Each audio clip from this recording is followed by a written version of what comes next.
Hey folks, welcome to Backstage with GrowX. My name is Ashish. I'm a founder of GrowX Ventures, and today we're going deep into the world of defense technology. We're doing this not with a retired general or a policy wonk. We're doing it with someone who's actually building into the future.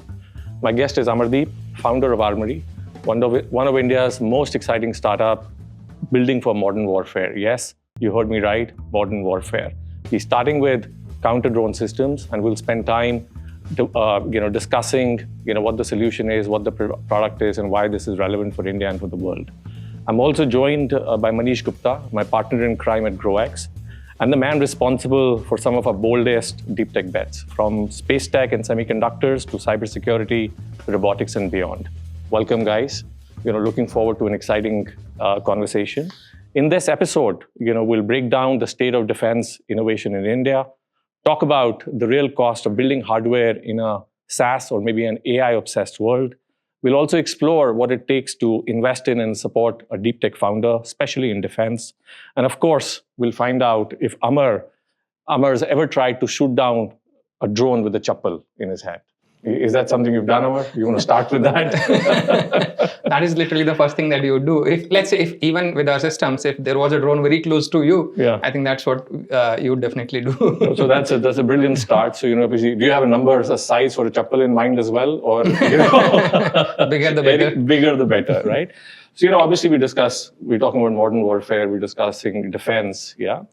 But explain Armory like you're talking to your grandmother, your Nani or your Dadi. Explain that in a very, very, easy to understand way. I'll try to attempt it. So, Nani, remember in my wedding, we had like these drones which were capturing our video of the wedding. Yes, of course. So now our enemies are actually putting bombs on top of that and sending it across the border. So we are making systems which can detect them from far off and utilize them. That's interesting. We'll try to understand in terms of what does it take, moving to the battlefield. You now solving the problems, which are relevant, makes India more resilient. We'll just kind of deep dive into that. But tell me, you just kind of started again, and you've done your rounds raising capital. What was harder, to dodge a rogue drone or a tricky VC question? Definitely a tricky VC question. There's no science behind it. And we have jammers anyways for drones.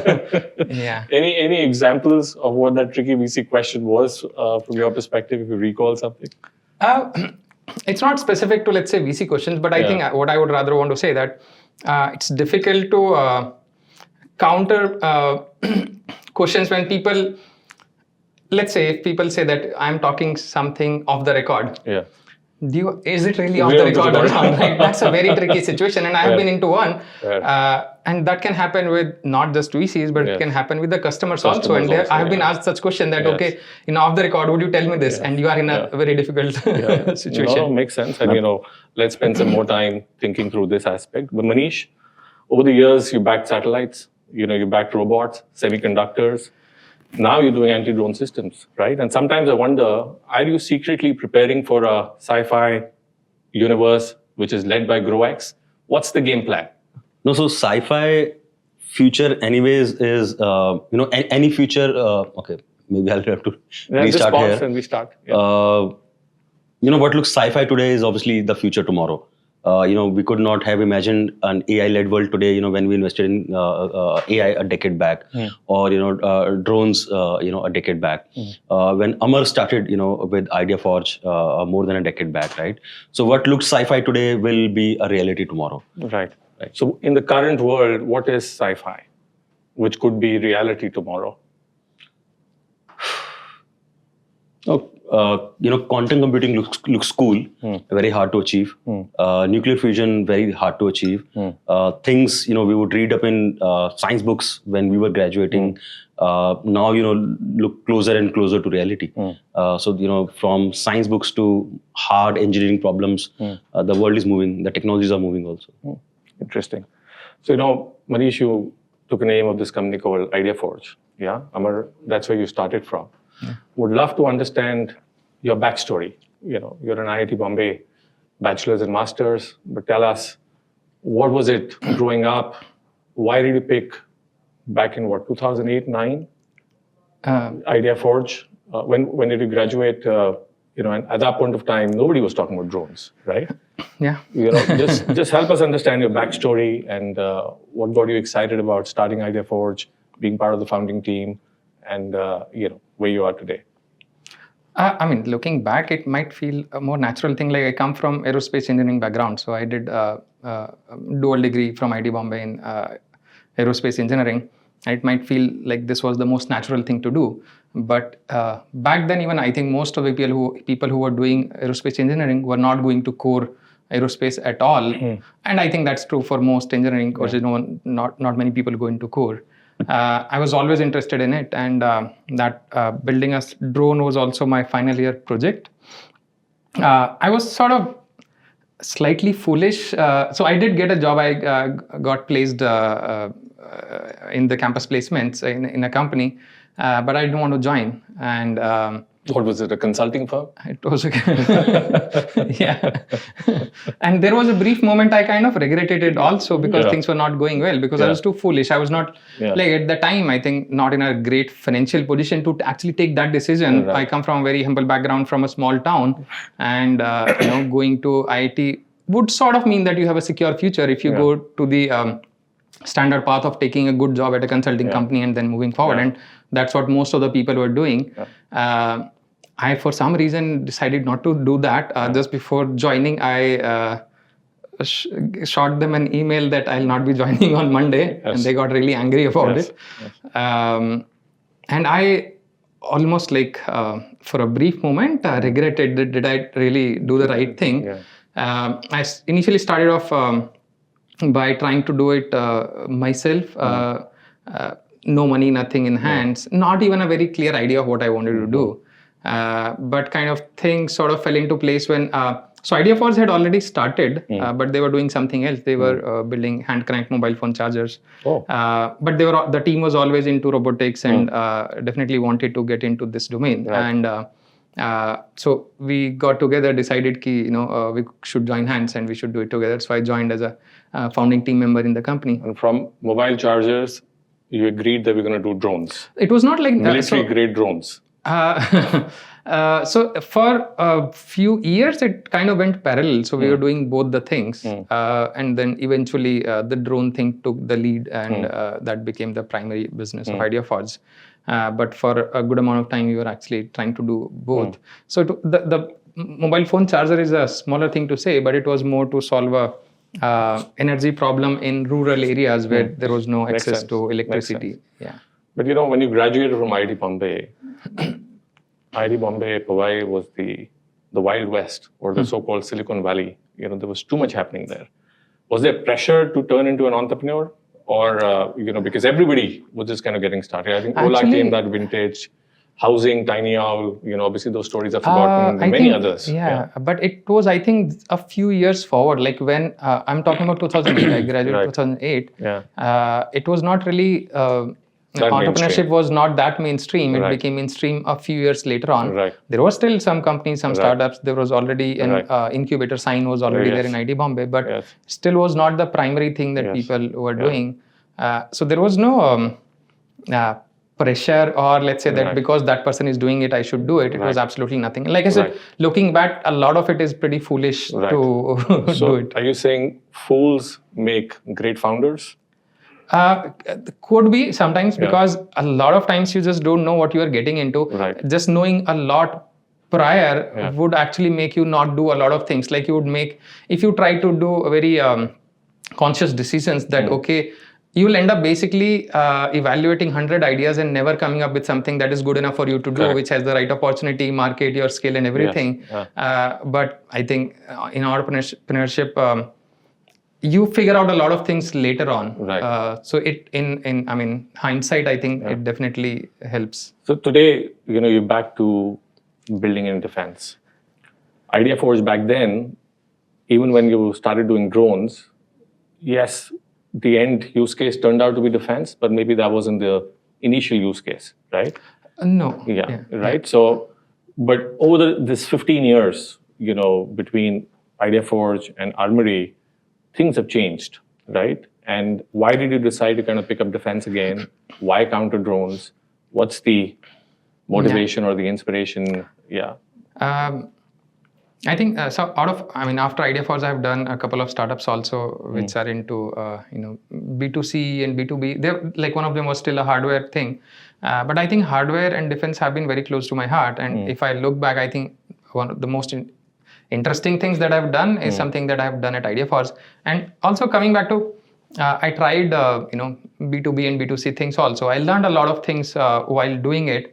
But I felt I was never the most natural at it. Like looking back at the time of IdeaForge, I was just fresh out of college with absolutely no training whatsoever. My role actually after some time became the business development person who would actually go out and do demonstrations in front of defense, spend a lot of time with them on the border areas and jungle areas and next light areas. And defense being a very difficult industry to sell to, I was still able to do that when they were not even looking to buy drones. So I felt there was some amount of instinctive, natural thing that I had about working in that industry versus B2B and B2C. I was never able to scale them well. So I think there was something which I would say was more instinctive and natural. And now about coming back right now, I think a couple of reasons. One, maybe we'll discuss more of them later, but I think one important one is that I want to do something more meaningful that can give back to the country. I mean, whatever you're doing, you're still contributing back, but I wanted it to be a more direct way where I could, help our soldiers defend our country. So that was one big reason to Very interesting. And when you kind of explain to your friends and family that you're building military tech, defense tech, what was the reaction? To your wife, to your parents, to your friends, and said, this is what you want to do. What was the first reaction? I think it was pretty easy because I have done it earlier. So for a lot of them, it was like homecoming that, you are doing something that you already done. Right. And I think they could see that I was the happiest when I was doing that earlier. Let's say at IdeaForge. Interesting. So, in my head, I was thinking that you moved from a civilian life to solving for battlefield problems. But in your head, in your mind, in your heart, you were always solving for battlefield. This was meant to be. Yeah. I guess I think a lot of, you go through a lot of meandering to reach to what you want to do. And at the end of it, I think there's something that I really, really want to do day in and out. And that definitely also helps with your, pace and motivation and, Interesting. Manish, there's a lot which is going on in Deeptech, especially in defense tech. If you were to kind of think through why now, what are the opportunities, how would you paint the picture, right? Think, obviously supporting Armory, working with Armory, advice to the next set of founders, how do you find these opportunities, what would that be? So in general, there are enough tailwinds in defense. They've been, coming a few years already now. We all know the kind of capital expenditure that the government of India is, allocating for defense buys. We know the geopolitical situation across the world today. Countries who were pacifists at one point of time are also now looking to up their defense spend. People are of, Europe especially, for example, are afraid of few countries controlling, a lot of the large assets, let's say space, for example. People don't want dependence on one, Starlink or one, SpaceX. They want to build their own space tech companies or defense tech companies of their own countries or their own alliances. So the shifting geopolitical, situations also, are ensuring that defense spending is going to increase anyways, whether we like it or not. From a VC perspective, from a investing perspective, there's much more much more maturity also in the ecosystem. Lot more founders coming back to build for defense. A lot of companies which were deep tech are now also turning defense. A lot of our companies, GrowX portfolio companies, some Pantheon, which is in encryption, Pixel, which is into hyperspectral imaging and manufacturing, Bellatrix is into propulsion systems, and Ulio. All of them are getting a lot of orders from defense, which we actually never imagined when we invested in these companies. Right. So defense as a buyer, obviously you can't ignore.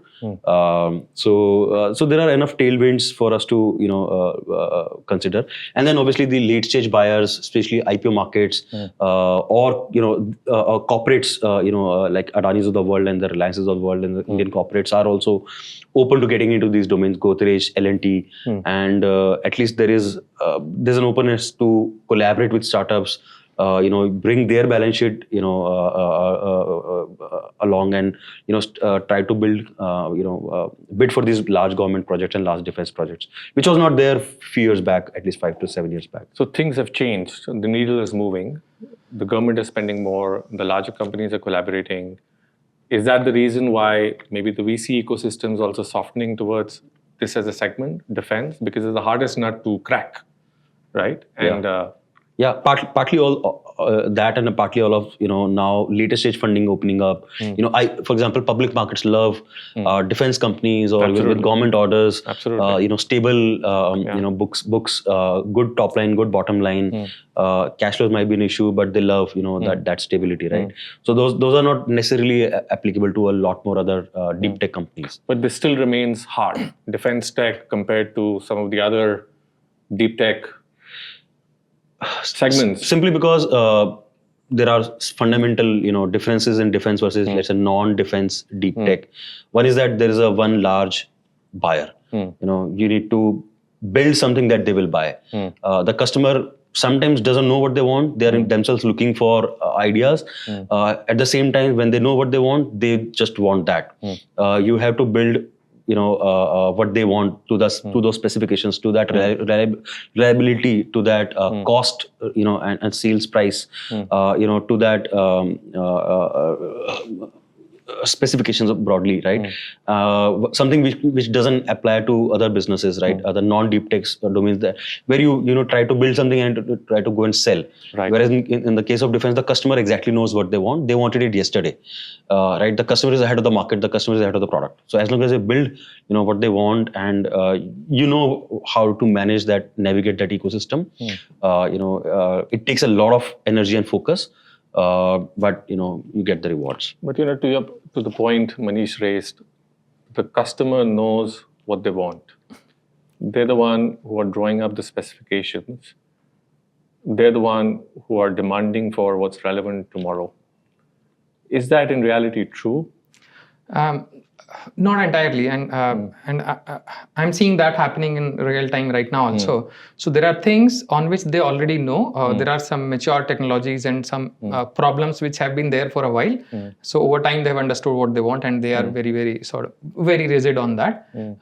But specifically the things which are the new problems coming up, including counter drone systems, I think it is early days, and there is a lot of scope. And so we don't look at them as customers that we just will build something and we just want to sell them. We really want to be partners with them, because we are not looking to sell a product. We are looking to solve the real problem with them. So we have been engaging with them now very, very closely in what do they want, and then going out and doing trials with them and seeing what are the issues on field that come across. So it's not really that black and white. In fact, you do play a good part in helping them figure out what do they want. So, as a founder, you get excited about building at the cutting edge, right? So what's happening globally. There are some large companies outside of India. They've demonstrated the power of this so-called modern warfare. So you're tempted to kind of bring that in and improve at that level. And the second job is to handhold the customer. And start from maybe -2 before you kind of take them to the peak of 10, right? Is that a humbling experience? Is that a frustrating experience? Is that something, it takes time, right? To kind of take your customers with you, like you said. what's been the journey so far? I know it's early days, but you've done this before. So there was a very, very distinct differentiation between when we were doing it at IdeaForge versus now. And the clear difference being that we were trying to sell drones at a time when they did not want to buy it. Versus now, the kind of urgency they have right now to have systems against drones is so high that they want to come and engage with you. You don't have to chase them like they're chasing you right now. So there is a very, very clear difference. So this is definitely way more interesting and exciting that they want to work with you very closely. It's not like the earlier was a frustrating experience. It was also I really liked it, just that it was a very long experience, and then your company has to survive that long. You don't want to die in between that. By the time you educate the customer enough to buy the right thing, it has already been 5 years and you have run out of money or something. On that side, I think we are in a better place this time. So in our world, the early stage, even early growth stage, everyone's talking about AI. It is been positioned as the holy grail to solve for everything. You're building hardware. First question, what's tougher? Building a product, a foundational model, and layering it with AI, or you are the software first and then you think through hardware. Just help share what it takes to kind of build something like this and how you're leveraging the so-called power of AI. And I'll ask another question. You can just kind of weave it in. AI has been around, but today it's changed exponentially. And what can you do today that you couldn't have done building what you're building, let's say 5 years back or 10 years back? So the first question is about the hardware. So I think today's products are not hardware. Like they're all very, very closely hardware plus software play. So if you are just a hardware person, I don't think you'll go very far. You have to think a deeper integration of hardware and software.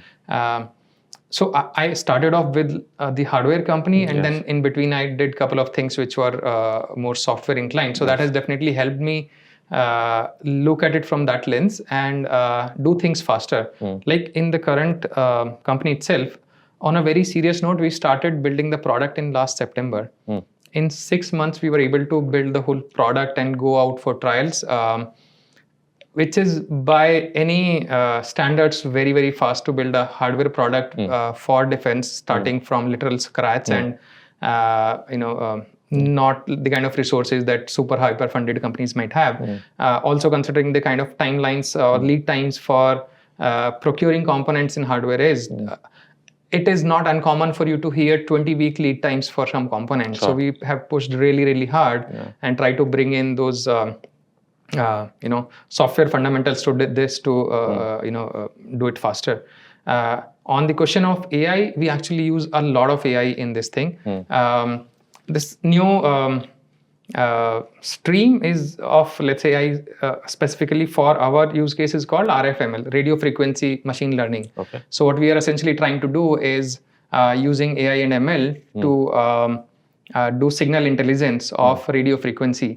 That is a very, very new subject, but I think that is where it differs from the traditional ones which use the traditional digital signal processing, and we believe we can actually use it to do much more things in real time and much faster than what traditional systems do.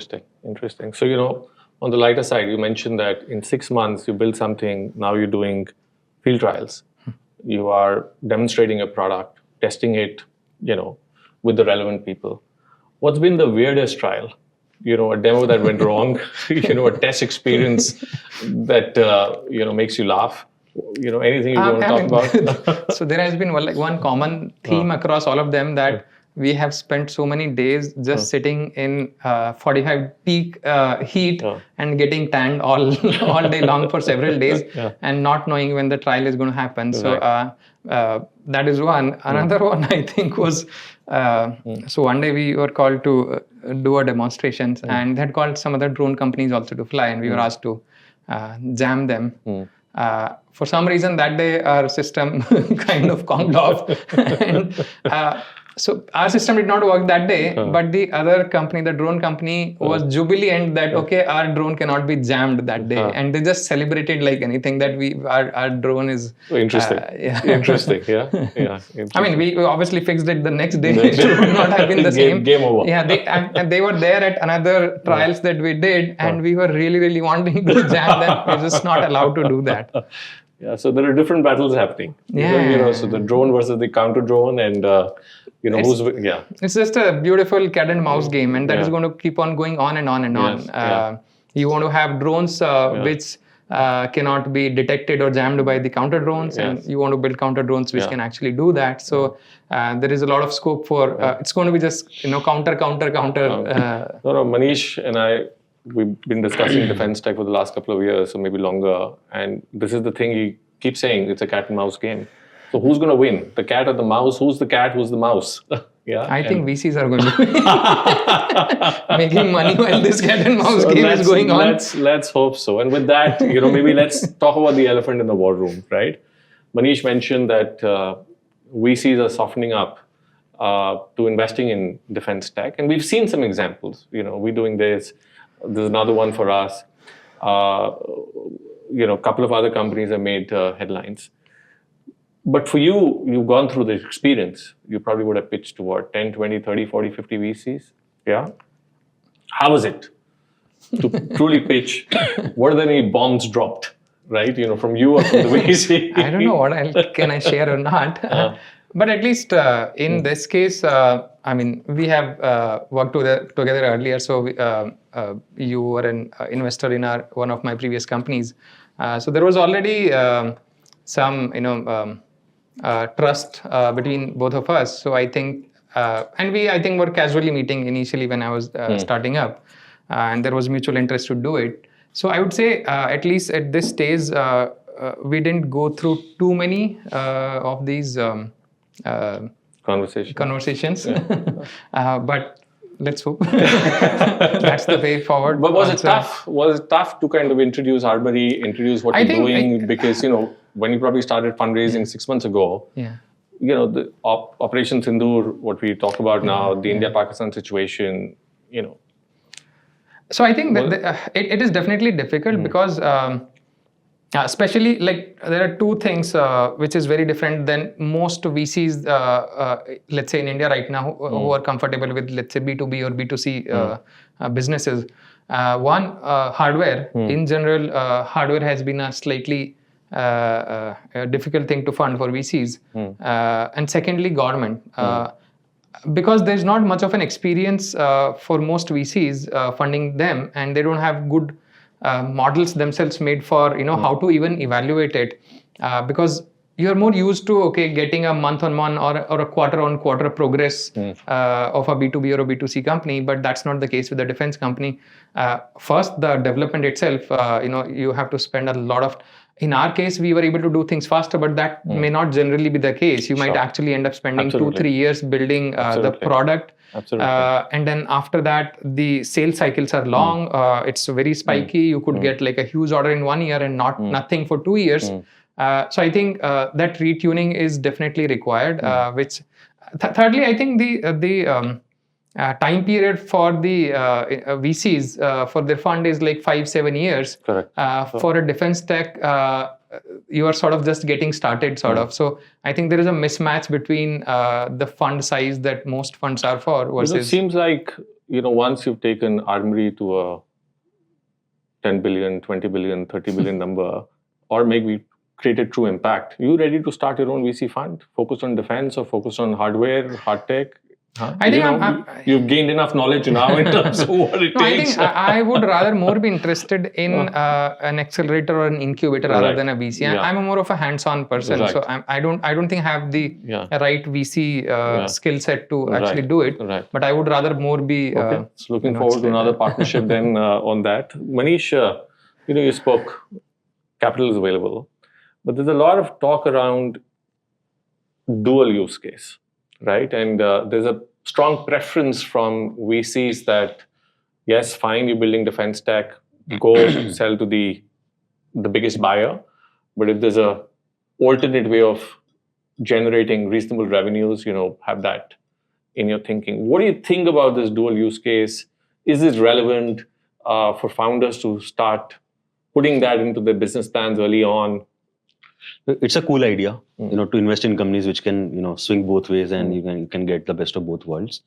I don't know personally enough of defense, but having learned from Amar and a few other, companies in our portfolio, or even in the ecosystem, I've not come across a lot of examples where people have been able to build businesses, with equal parts defense and equal parts commercial private space.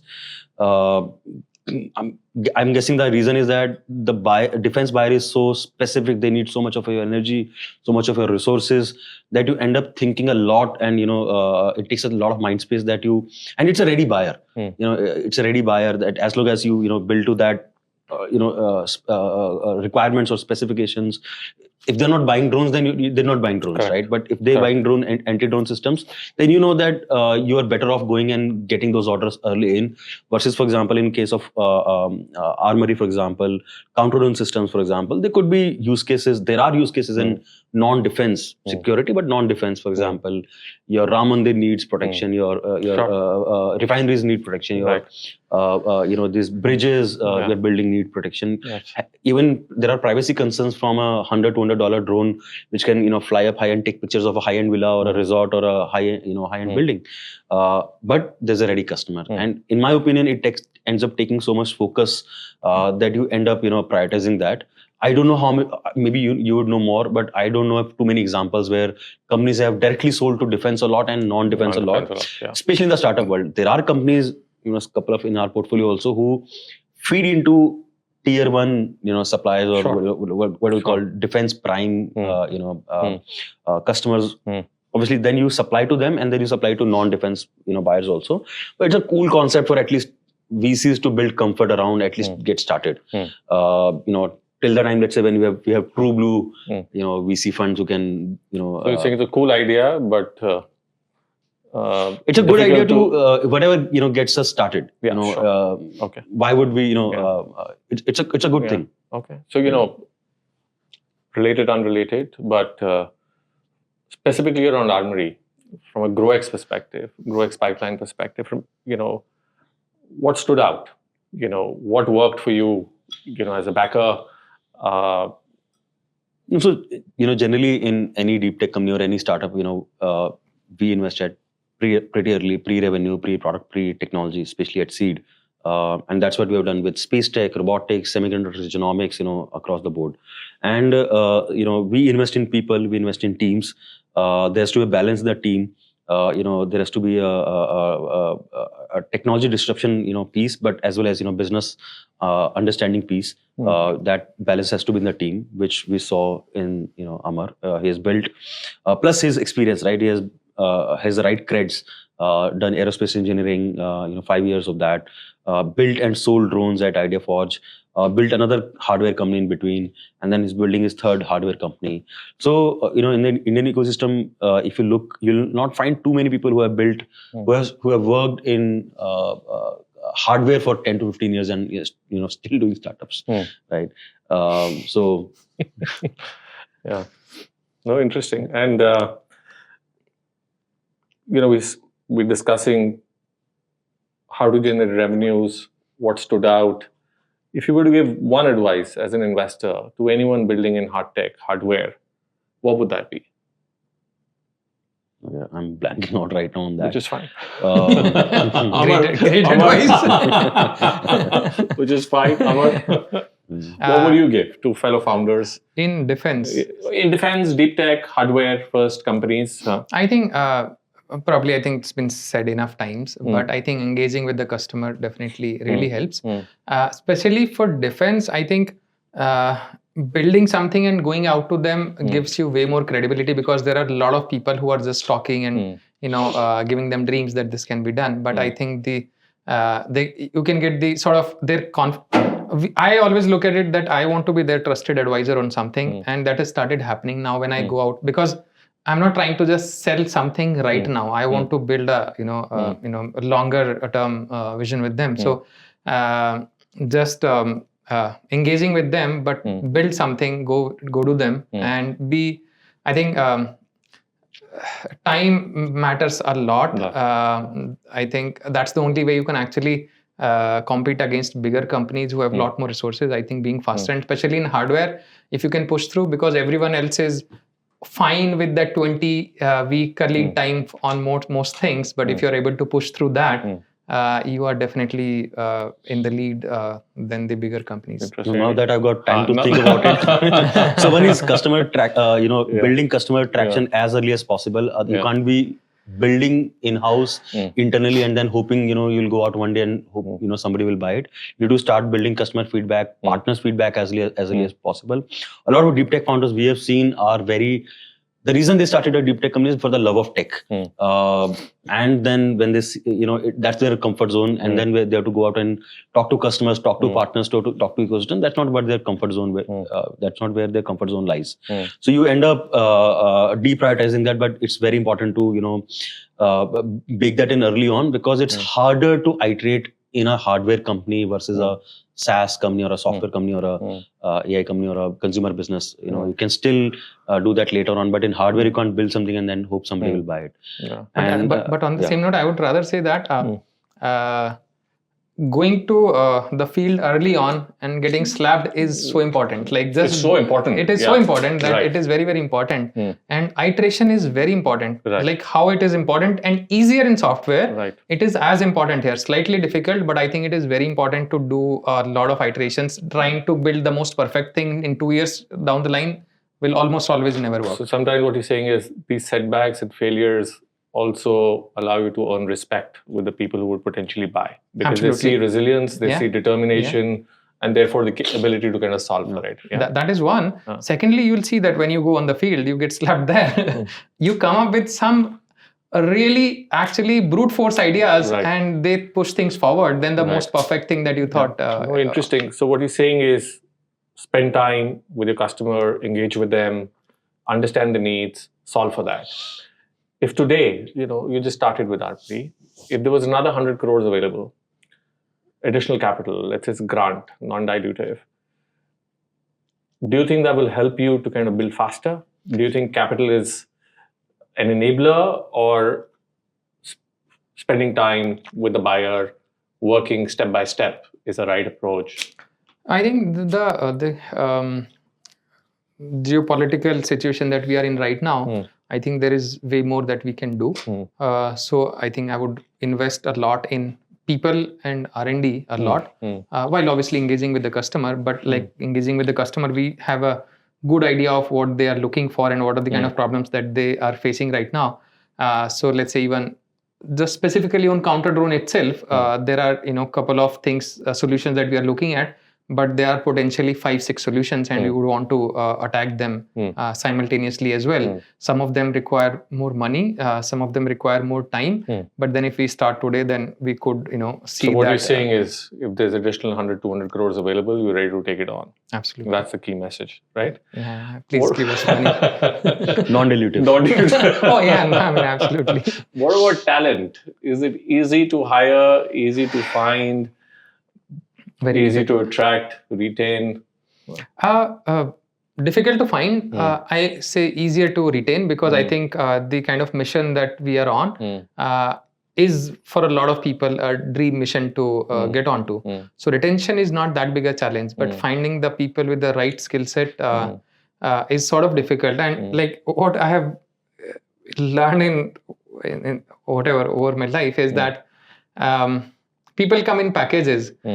So you will never find the perfect people, and you will find people who are great with skills and then not so much with the people skills. So that is almost always not going to happen. And you have to find ways to now work together collaboratively as a team.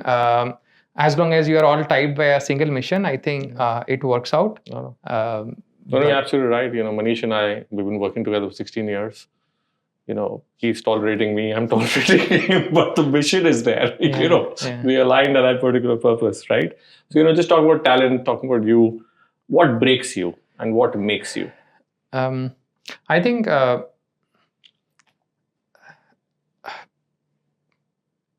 No, I know what I want to say. I'm just looking for the right words to say. Take your time.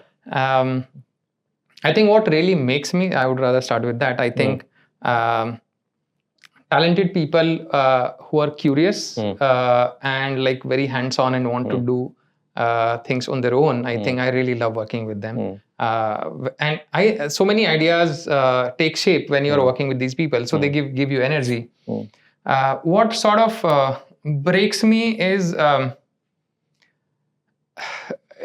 people interaction itself, in the sense that there is a certain expectation that you would have interacting with people, or let's say a basic, what's the right word? I don't want to say trust, but something closer to that. Sure. And if that breaks, then it is little hard, little hard on me. Overall, I think I'm a emotional person, which is not a really good recipe for a startup founder. Right? You're a hardware company. Exactly. You need to be hard yourself. So, but every setback, I think, kind of makes you more resilient, and you start learning and start thinking in slightly better ways. Any weird Amar founder quirks you want to talk about here for us, for your team? I think my team would know them better. If I knew those were quirks, then probably I'm sure you've been told. No, nothing so far. He doesn't call them quirks anymore. Yeah, exactly. Like, why would I call them quirks? So Manish, you backed maybe a dozen plus Deeptech founders. Yeah, from Pixel, Bellatrix, Singler, many others. What's the X factor? I think it's hard to put, answer this question, especially in hindsight. You can always spin stories and why you did something or why you backed something. But I think it almost always boils down to people. Sometimes I think about it that would we have invested in Pixel, for example, if they were not building satellites, if they were building drones? Probably yes. If Bellatrix folks were probably not building propulsion systems but building anti-drone solutions, probably would have still backed them. So the market changes, the everything else can change, but you invest in people, and then for me personally there has to be an element of innovation. So the X factor is innovation. That's, for me at least, is a necessary and almost sufficient condition. Right. Okay. Interesting. Coming back to you, we discussed Armory. We're at a day zero starting point. What does winning look like for you? I think for me, when I started this company, I think the mission was very clear that we want to defend our nation against modern threats. I think if we are able to do some part of it, I think that would be winning. Like providing systems in the hands of our soldiers who can defend themselves and us from the enemy, I think would be a great win for me myself. And if you were to kind of look ahead 5 years, 2030, what's your honest take on India's defense tech landscape? I think we're in a good position to actually do a lot of things in the next 5 years, and I think the conditions are right. Anybody who's thinking about it, I think there could not have been a better time to get into it, because as government also is trying hard to become self-reliant, there are a lot of good tailwinds. Plus the geopolitical situation is like that you actually have to become self-reliant. Like whoever we are dependent on right now, tomorrow if they do not supply those systems which are important to us right now, like in the recent conflict we saw that we used S-400s. If tomorrow Russia says that I'm not providing you, then what are you left with? So I think it is very important that we get into it, and we are at a good stage right now that I would encourage a lot, young people to come and do it. It's hard, no doubt, but I think it's going to be very fulfilling for anybody. Interesting. You want to add something? 2030 defense tech landscape? No, I possibly, will see more companies building more and more on the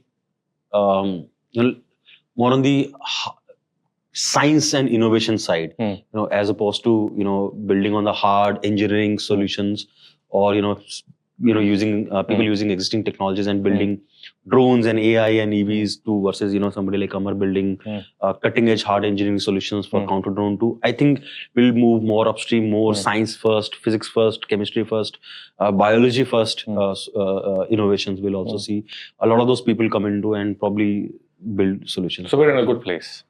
We're in a good place. You said tailwinds. Across the ecosystem. And globally, right? Like if I club space tech and defense together, sure. 85% of probably that's a number. Satellites today are owned by just 3 countries in the world: US, Russia, China. Interesting. And 0 to 3 satellites is the number when you look at 85 to 90% of the countries today. Right.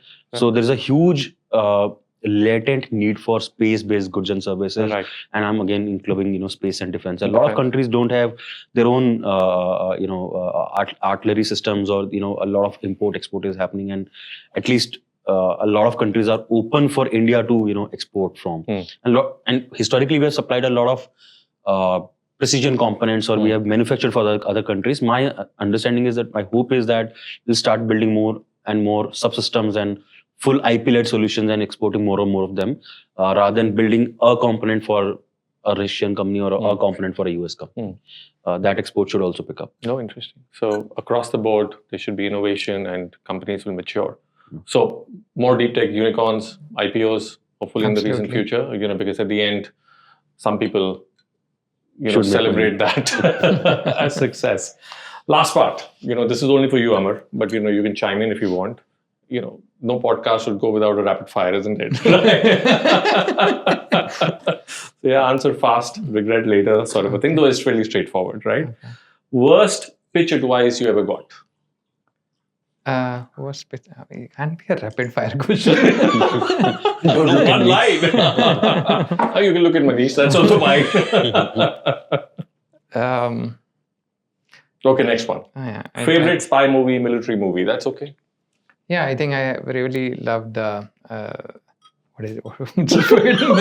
I loved I don't know, James Bond movies. James Bond movies. Any of the Bonds was your favorite? Daniel Craig. Daniel Craig, yeah. Okay. And any founder you admire in India, outside India? Your space, outside? I mean, Elon Musk is someone that you always look up to, and I think because he's literally the epitome of entrepreneurship. No, fair point. And what keeps you up at night? These days, I think just chatting with ChatGPT a lot, spending, I would have sessions 5-6 hour session going on, researching something with ChatGPT, and I think I feel as a generation, I think we should be feeling very lucky that we have these tools right now. I really feel if I had this in college, my understanding of a lot of things would be so much better. I do literal brainstorming sessions with it for hours and hours. Have you tried therapy on ChatGPT? I didn't need to actually. I've never been a person who actually felt the need to or been that disturbed really. Yeah. No. But sometimes, you digest so much of information. I think I was discussing though about this thing, something with someone very recently. And it could be dangerous to do that with the ChatGPT because ChatGPT is not bound by anything sort of. Right. It can literally give you answers on either side of it. Right. So specifically, I think if you're looking for therapy, it has to be limited by certain guidelines that sort of give you therapy. Yeah. So, we said what keeps you up at night, that's ChatGPT. That's very strange, but that's what life is these days. What gets you out of bed? No, I think going to office and most of the times we'll have something, okay, tomorrow we are going to do this thing and we'll get to see the result of it or something, I think. Right. That just gets me up and I really want to go. So now this one, both of you, one message to every young Indian founder thinking of building in deep tech or defense tech, any of the areas. One message to every young founder. I think that's a more generic advice though, that I think building a great team is one of the most important things that you can do. People who can stick through with you in the highs and lows of building a company and who are genuinely passionate and curious about it. So spend a lot of time in finding the people, especially the early people. It's very, very important, be it deep tech or non-deep tech. Right. But definitely pay a lot of attention to whom you're hiring early on. Right.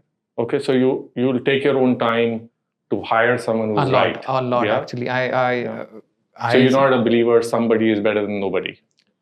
and I would actually, and it can be sometimes very tempting that, okay, let's just fill this position with somebody, we'll find a better one. But I think it almost always never works. It is always, you always regret it later on. So I spend a lot of time on finding the right people. That's why my hiring pace is slow. But then when you find those people, I think they take, it pays off. Manish? No, starting, if somebody is a founder, that's half the battle won. But beyond that, there's some tactical advice, but, broadly, for example, what we were discussing earlier, right? Having the right co-founders is very important. While building solutions, especially in hardware, what we were discussing earlier, knowing your customer very well is very, very important. Not necessarily specifically to defense, but even other industries. When you're building hardware, don't try to build very disruptive solution or try to sell very disruptive solutions. Try to sell a problem, a solution to a problem rather than a cool and sexy technology, because sometimes that scares people. And it needs to be more like a plug and play solution into the customer's workflows. If you build something too sexy, too exciting, too disruptive, they'll sometimes get scared. And are you also suggesting dumb it down? Sell a solution, talk more about what the solution does for the customer, rather than the deep techiness of it. The deep techiness will shine on its own. Interesting. Okay. No, thank you, Amar, and the entire team at Armory, and Manish for bringing the inside view from the GrowX lens. That's a wrap on the episode of Backstage with GrowX. If you like what you heard, do share it with someone who's building this particular space. And if you didn't, I guess you're scared of drones. That's what I'll say. Until next time, stay curious, build hard, and see you soon. Thank you.